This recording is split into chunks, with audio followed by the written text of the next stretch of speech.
नमस्कार दोस्तों, आपका स्वागत है आपके YouTube चैनल शांति निकेतन में। हम हिंदी साहित्य के तहत उपन्यास पढ़ रहे हैं। उसको शुरू करने से पहले आप सबसे एक बार निवेदन है कि अगर आपने हमारा चैनल सब्सक्राइब न किया हो तो सब्सक्राइब कर लीजिए, और अगर यह वीडियो पसंद आए तो लाइक और शेयर ज़रूर करिएगा। तो आज हम हरीश्वर नाथ रेणु द्वारा लिखा गया उपन्यास मैला आंचल के सारांश एवं समीक्षा तथा अन्य महत्वपूर्ण तथ्यों को देखेंगे। हरीश्वर नाथ रेणु जी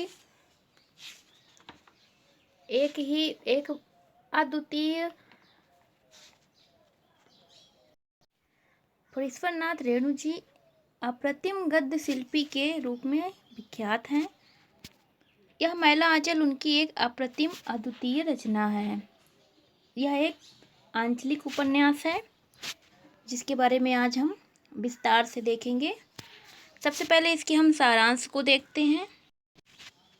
मैला आंचल की कथा में पूर्णिया, जो कि बिहार में है, उसमें मेरीगंज नाम का एक गांव है जिसे कथा का केंद्र बनाया गया है। इस गांव के पूरब दिशा की ओर कमला की धारा बहती है, कमला नदी की। बारिश के अतिरिक्त बाकी अन्य दिनों में यह नदी सूख जाती है। गांव के सांस्कृतिक जीवन के साथ इस नदी का बहुत ही अटूट संबंध है। इसी संबंध के कारण ही यहाँ के लोग सदैव पलते फूलते रहते हैं।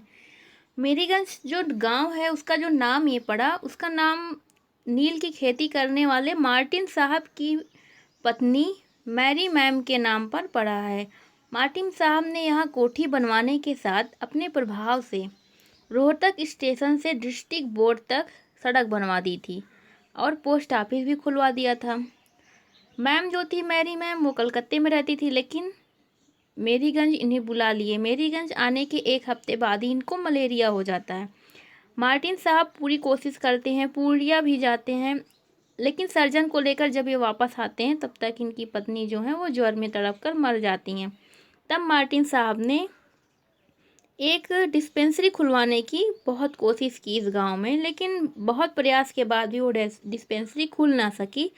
तभी जर्मन वैज्ञानिकों ने नील बनाने की वैज्ञानिक विधि का आविष्कार कर लिया, और इस तरह मार्टिन साहब का कोई भी सपना पूर्ण नहीं हुआ और वह पागल होकर मर जाते हैं।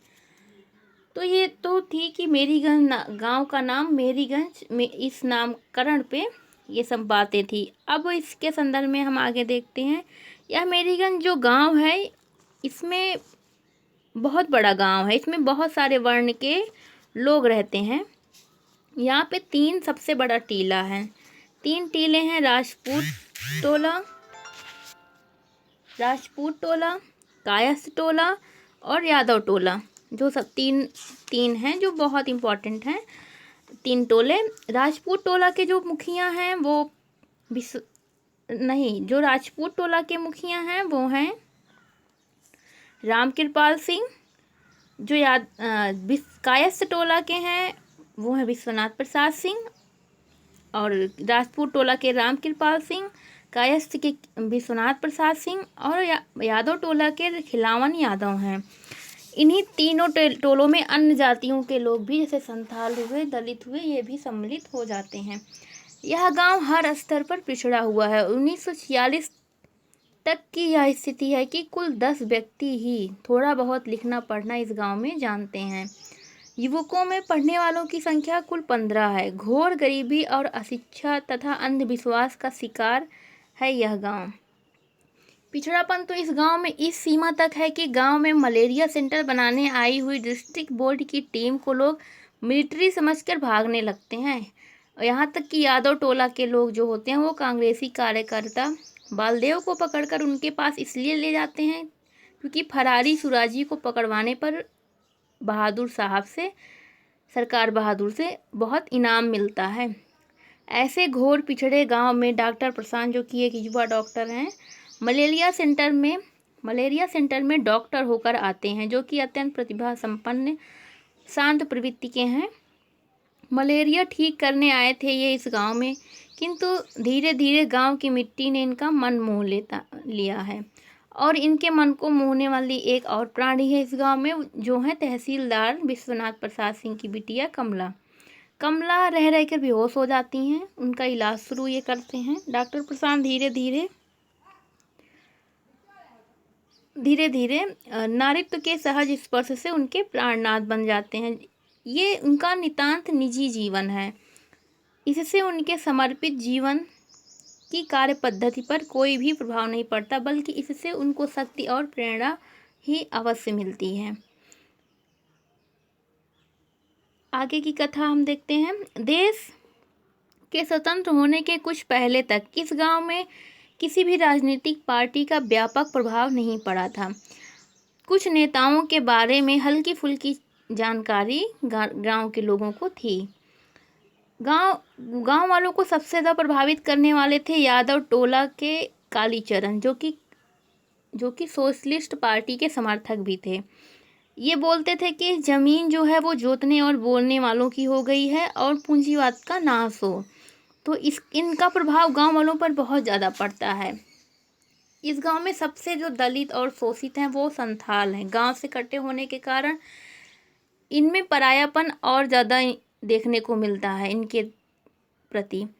यह जानकर कि ज़मीन जोतने और बोने वालों की हो गई है, वे तहसीलदार, ये जो संथाल होते हैं वो तहसीलदार जो होते हैं विश्वनाथ प्रसाद, उनके बीहन वालों खेतों में हल्ला बोल देते हैं और पूरा बीहन लूट लेते हैं। तहसीलदार फिर साहब के गुंडे और गांव के लोग उन पर आक्रमण कर देते हैं। संथालों में 4 लोग और गुंडों में 10 लोग मारे जाते हैं। मुकदमा चलता है। बालदेव कालीचरण जो होते हैं वो तहसीलदार के गवाह बन जाते हैं। सीधे साधे जो संथाल थे वो फिर बाद में स्वीकार कर लेते हैं कि बीहन का खेत जो था वो तो तहसीलदार का ही था। फिर इस तरह उन्हें आजीवन कारावास की सजा हो जाती है। इसी बीच देश स्वतंत्र होता है। स्वतंत्रता जो होती है, जैसा कि हम जानते हैं, बंटवारे के मूल्य पर प्राप्त होती है। हिंदू मुस्लिमों में दरार और सांप्रदायिक दंगा बहुत हद तक बढ़ जाता है। इसी बात पर विचार करते हुए बामन दास, जो कि गांधी जी का प्रतिरूप के रूप में यहाँ पर है, एक पात्र है बामन दास, वह कहता है, सचमुच झूठी है यह आज़ादी झूठी मिली हुई है। वह बेहद निराश है क्योंकि वह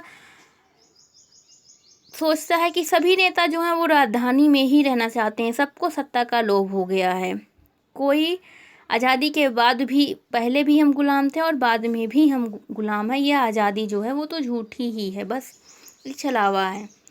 आज़ाद भारत के आगे पीछे भी कई घटनाएं इस उपन्यास के माध्यम से घटित होती हैं। एक है छोटन बाबू। उनके रिपोर्ट पर यह रिपोर्ट दर्ज करा देते हैं कि जो डॉक्टर प्रशांत हैं वो कम्युनिस्ट पार्टी के हैं, और ऐसा दर्ज कराने पे डॉक्टर प्रशांत को नज़रबंद कर दिया जाता है।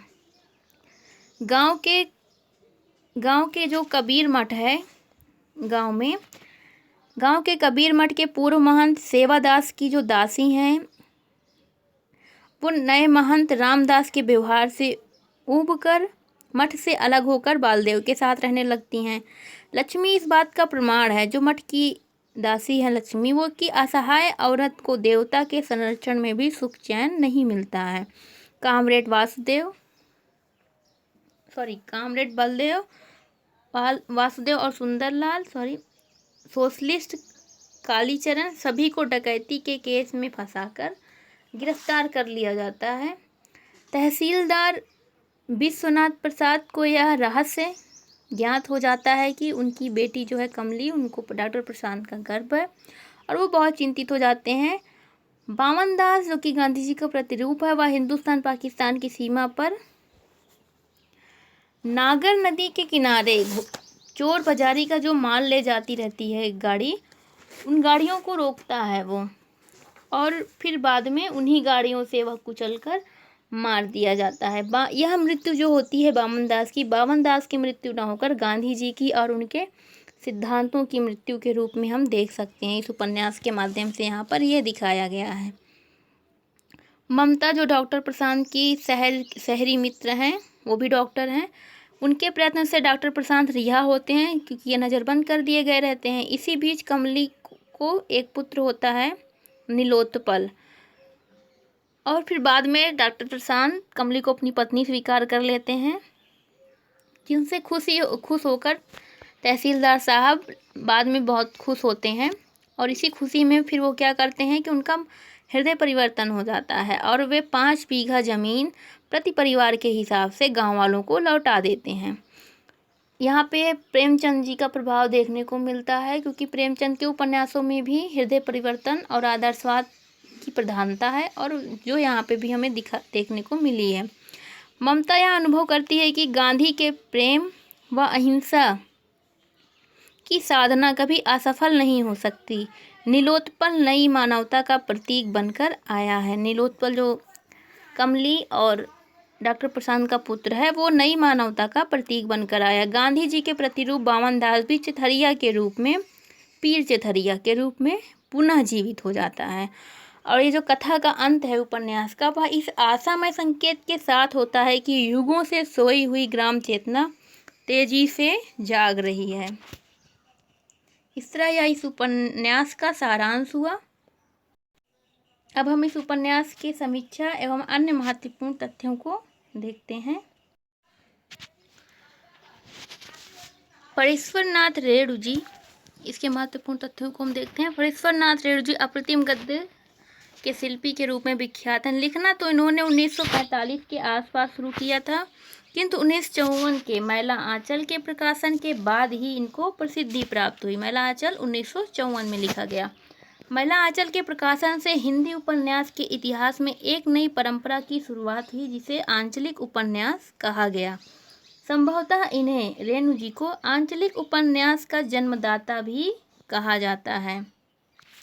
इन्हें आंचलिक उपन्यास का जन्मदाता कह सकते हैं।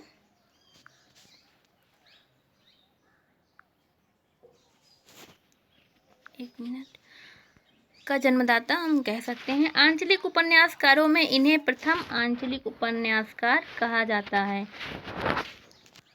तो इस तरह जो आंचलिक उपन्यास थी उसकी शुरुआत मैला आंचल से, और आंचलिक उपन्यासकारों की शुरुआत रेणु जी से मानी जाती है। अब आंचलिक क्या है? अंचल, यह अंचल शब्द से बना है। अंचल का अर्थ होता है कोई प्रांत विशेष, अंचल विशेष की बात, प्रांत विशेष की बात, किसी एक जगह की पर्टिकुलर कोई बात।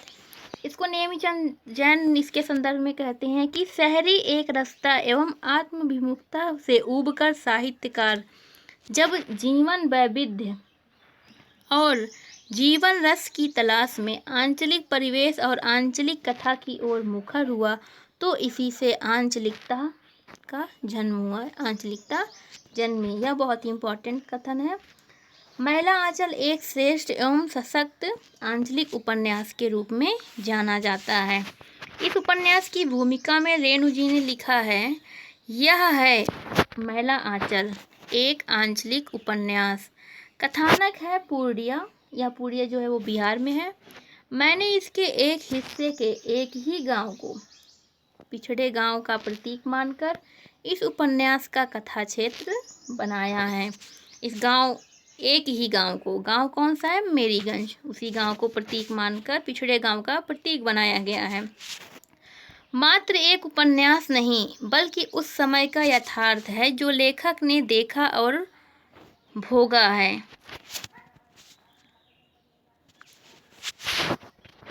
रेणु जी लिखते हैं, इसी भूमिका में इन्होंने आगे लिखा है, इसमें फूल भी है, सूल भी है, धूल भी है, गुलाब भी है, कीचड़ भी है।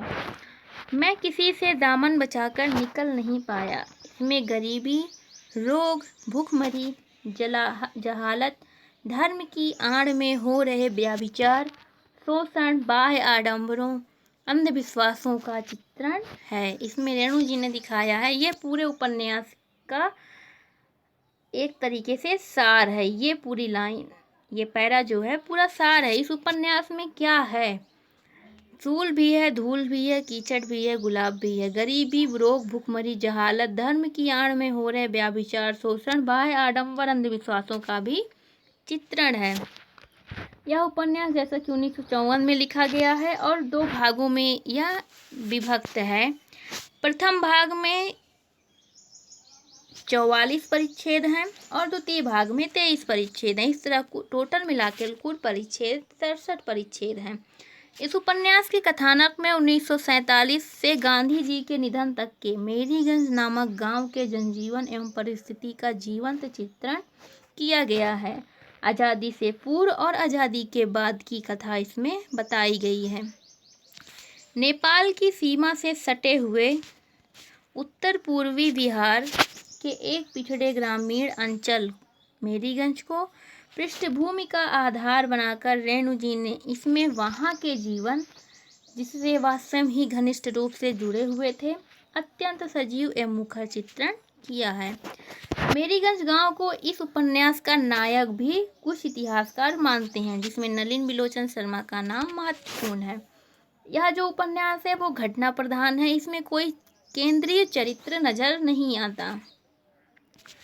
उपन्यास का जो केंद्र बिंदु है वो मेरीगंज को बनाया गया है, जिसका नाम जैसा कि पहले ही हमने बताया था मार्टिन साहब की पत्नी मैरी मैम के नाम पर रखा गया है।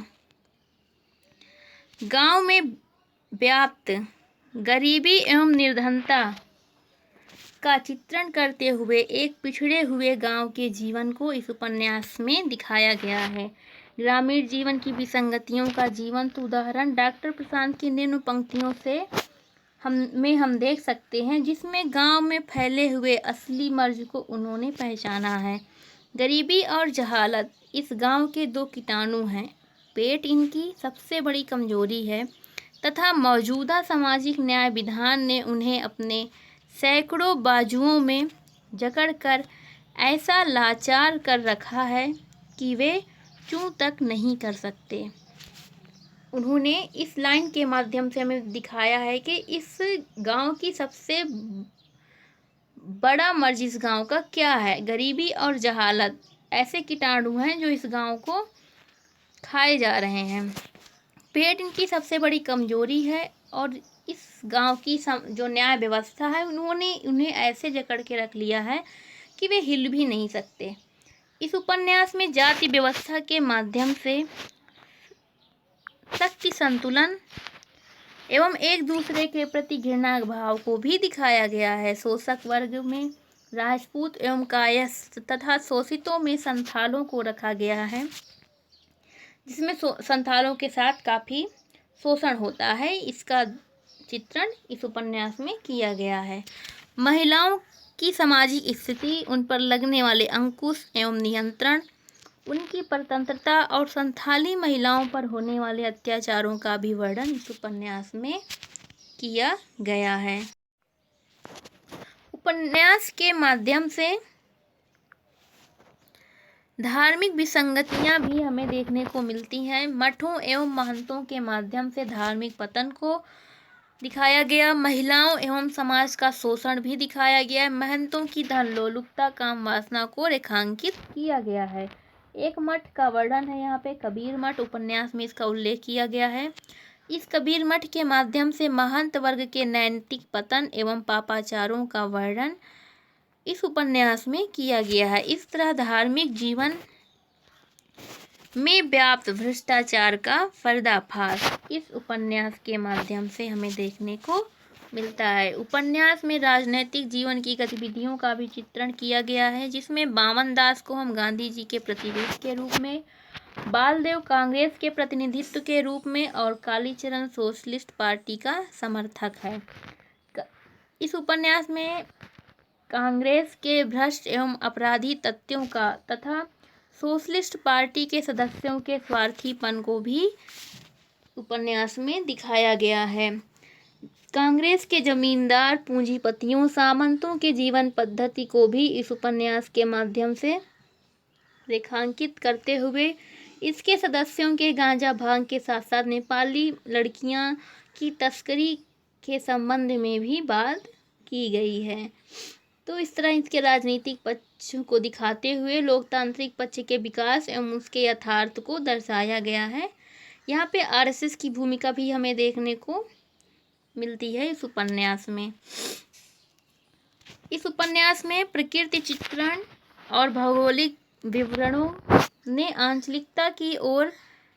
आंचलिकता को और गहरा कर दिया है। इसमें लोक संस्कृति, उत्सव, नृत्य गीत, लोकगीत आदि का भी वर्णन है, जिसने उपन्यास को अमर बना दिया है। एक लोकगीत है, अरे बांस आषाढ़ है गरजे धन, बिजुली ई चमके सखी है ए। यह एक लोकगीत है। क्योंकि आंचलिक उपन्यास है तो लोक संस्कृति का उल्लेख यहाँ पे करना बहुत ही आवश्यक है। तो बहुत ही बेहतर ढंग से लोक संस्कृति, लोक नृत्य, गीत का वर्णन इस उपन्यास में किया गया है। उपन्यास में जो कथा एवं घटनाएं हैं वो एक के बाद एक इस तरह से घटित होती हैं, कथा एवं जो एक के बाद एक घटित होती हैं और उसी में विलीन हो जाती हैं।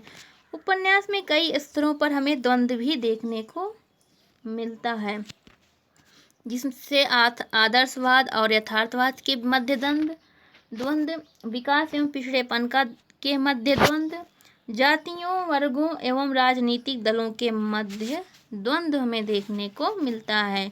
उपन्यास में आंचलिक शब्दों का प्रयोग तथा तद्भव शब्दों की बहुलता हमें देखने को मिलती है।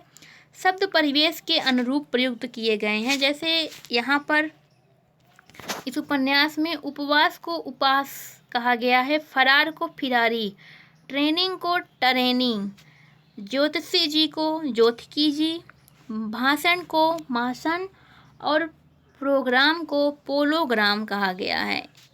यहाँ पर अंग्रेजी के शब्दों की विकृति रूप हमें देखने को मिलती है, जो जैसा कि आपने देखा प्रोग्राम को पोलोग्राम के माध्यम से। इस उपन्यास में हमें हास्य एवं व्यंग्य की प्रधानता भी दिखती है। नाटकीयता एवं किस्सागोई शैली का प्रयोग किया गया है। गांव की जनता का चित्रण भी हमें लेखक के ये शब्द संपूर्ण कर देते हैं। गांव की जनता का एक ऐसा व्यक्तित्व है वो लेखक के निम्न शब्दों से हमें पता चलता है, जिसमें यह शब्द उस समय के हैं। डॉक्टर प्रशांत डॉक्टर ममता को ये कहते रहते हैं, गांव के लोग बड़े सीधे दिखते हैं। सीधे का अर्थ यदि अनपढ़, अज्ञानी, अंधविश्वासी हो तो वास्तव में वे सीधे हैं। जहाँ तक सांसारिक बुद्धि का सवाल है, वो हमारे और तुम्हारे जैसे लोगों को दिन में 5 बार ठग लेंगे। और तारीफ यह है कि तुम ठगी जाने पर भी उनकी सरलता पर मुग्ध होकर तुम मजबूर हो जाओगी। तो इसके माध्यम से मैं ग्रामीण जीवन के सदस्यों के सरलता और उनके स्वभाव के बारे में पता चलता है, उनकी चतुरता, सरलता, उनके स्वभाव के बारे में पता चलता है।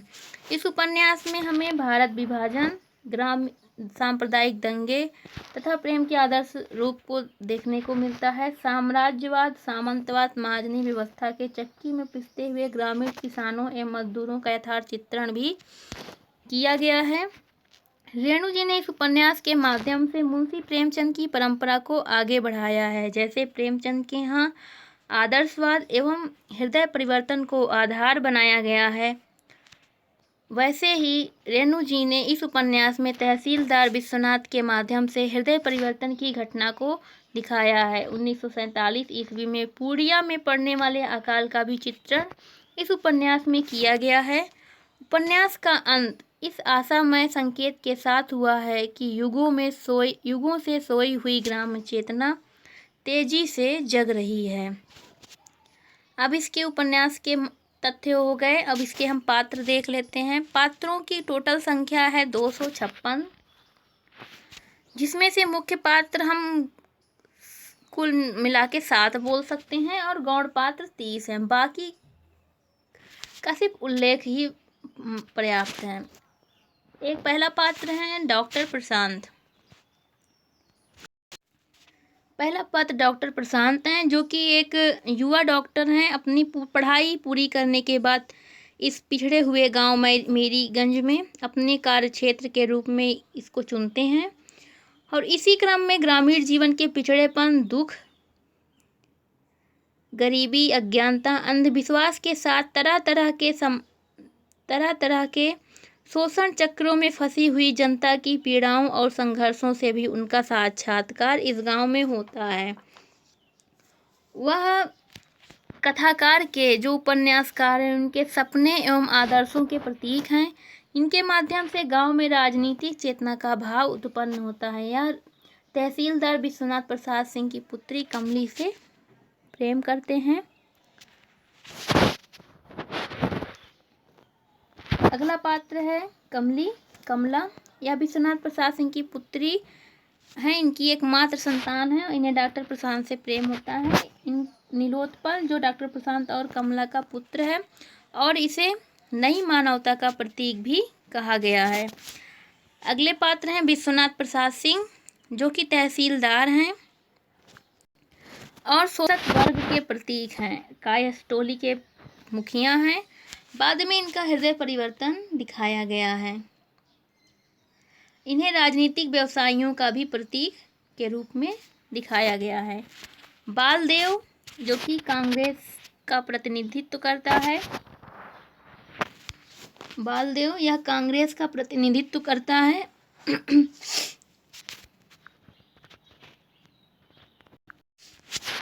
कालीचरण सोशलिस्ट पार्टी का समर्थक है। बावन दास गांधी जी का प्रतिरूप है और उन्हीं के मूल्यों एवं आदर्शों का प्रतीक है जिन मूल्यों पर चलकर देश को आज़ादी प्राप्त हुई है। राम कृपाल सिंह राजपूत टोली के प्रतिनिधित्व करता है। खिलावन यादव टोली के प्रमुख हैं। ज्योतिकी जी ब्राह्मणों का प्रतिनिधित्व करते हैं। लक्ष्मी मठ की दासी है। मठाधीशों के वासना का शिकार होती है। डॉक्टर ममता डॉक्टर प्रशांत की शहरी मित्र हैं। केथरिया पीर के रूप में बावन दास का पुनर्जन्म दिखाया गया है। राम पियारी और फुलिया अन्य पात्र इस उपन्यास के हैं। इस तरह से यह उपन्यास समाप्त हुआ जिसमें एक पिछड़े हुए गांव के जीवन का चित्रण इस उपन्यास में किया गया है। कैसे वहाँ पे अंधविश्वास, उनकी राजनीतिक गतिविधियाँ, आर्थिक परिस्थितियाँ हैं, वहाँ पे कैसे कैसे धार्मिक भ्रष्टाचार व्याप्त हैं, उनका चित्रण इस उपन्यास के माध्यम से किया गया है। जिसमें डॉक्टर प्रशांत लोगों की सोई हुई चेतना को जगाता है और वहाँ पे उस गांव के रंग में रंग जाता है। वह उस गांव में सुधारवादी दृष्टिकोण उसका हमें देखने को मिलता है। इस तरह यह उपन्यास समाप्त हुआ। इस तरह यह उपन्यास समाप्त हुआ। अब हम अगले वीडियो के साथ अगले उपन्यास को लेकर प्रस्तुत होंगे। अगर आपको हमारा ये वीडियो पसंद आए तो सब्सक्राइब ज़रूर कीजिएगा और अगर पसंद आए तो लाइक और शेयर करना ना भूलिएगा। धन्यवाद।